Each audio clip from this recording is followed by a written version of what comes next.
नमस्कार मेरे दोस्तों और मेरे किसान भाई लोगों, स्वागत है आपका हमारे YouTube चैनल पर।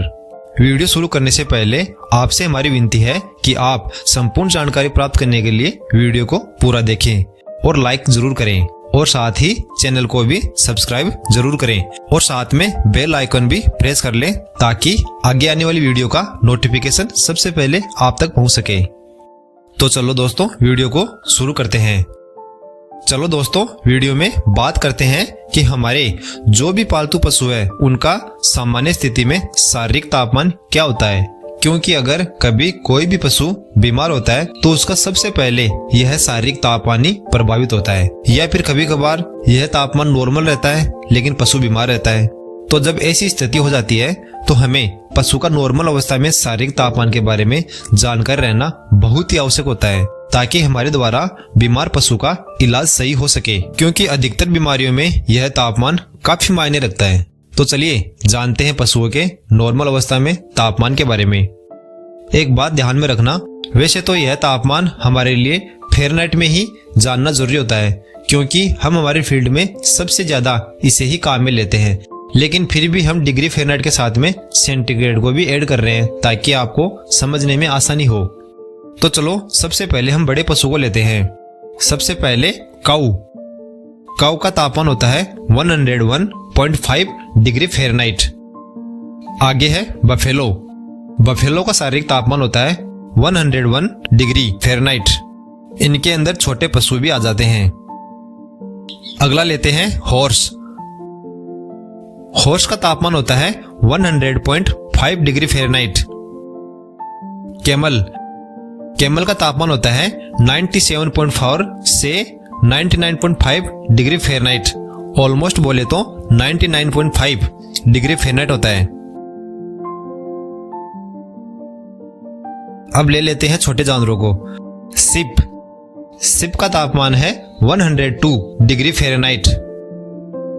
अगला है गोट का तापमान है 103 डिग्री फ़ारेनहाइट। डॉग का तापमान है 102 डिग्री फ़ारेनहाइट। अगला है कैट का तापमान है 101.4 डिग्री फ़ारेनहाइट। पिग का तापमान है 102.4 डिग्री फ़ारेनहाइट। अगला है चिकन का तापमान है 107.2 डिग्री फ़ारेनहाइट। अब यह देखो दोस्तों, अन्य पशु की तुलना में मुर्गे का तापमान कितना ज्यादा होता है। अगर हमें यह जानकारी नहीं होती तो शायद हम मुर्गे का इलाज एक बहुत ही तेज बुखार मानकर करते, जो अन्य पशु की तुलना में गलत हो जाता। इसीलिए हमें यह जानकारी होनी जरूरी होती है कि नॉर्मल अवस्था में पशु का तापमान क्या होता है। अब आप लोगों को नॉर्मल शारीरिक तापमान के बारे में तो जानकारी मिल गई, लेकिन इस तापमान में भी कुछ बातें या जानकारी होनी जरूरी होती है। यह कब लेना चाहिए और कब नहीं, वरना इलाज करने में फिर से समस्या हो सकती है या कंफ्यूजन हो सकती है। तो चलिए वो भी जानकारी ले लेते हैं। पहला है, एक तो सुबह और शाम के तापमान में थोड़ा बहुत अंतर पाया जाता है, तो कंफ्यूजन नहीं होना चाहिए। अगला है, अगर कोई पशु उत्तेजित अवस्था में होता है यानी कि हीट में होता है, या कोई पशु लंबी दूरी तय करके आया है, या कोई भी पशु बहुत ही ज्यादा उछल कूद किया है या बदमाशी किया हुआ है, तो ऐसे पशुओं का तापमान हमेशा ही अपने नॉर्मल तापमान से बढ़ा हुआ ही मिलेगा। तो ऐसे पशु का तापमान थोड़ी देर रुककर लेना ही अच्छा रहता है और बाद में उस पशु का इलाज करना चाहिए।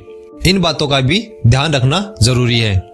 और एक बात मैं किसान भाई लोगों से कहना चाहता हूँ कि अगर आपका पशु खाना पानी कर रहा है और उसका तापमान में थोड़ा बहुत प्लस माइनस हो रहा है, तो आप यह मत समझना कि आपका पशु बीमार है।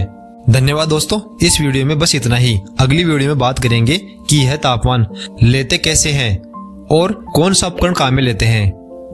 वीडियो को लाइक एंड शेयर जरूर करिएगा और चैनल को सब्सक्राइब भी जरूर करते जाना, और साथ ही बेल आइकन को भी प्रेस करके ऑल नोटिफिकेशन को ऑन कर लेना ताकि आगे आने वाली वीडियो का नोटिफिकेशन सबसे पहले आप तक पहुंच सके। धन्यवाद दोस्तों।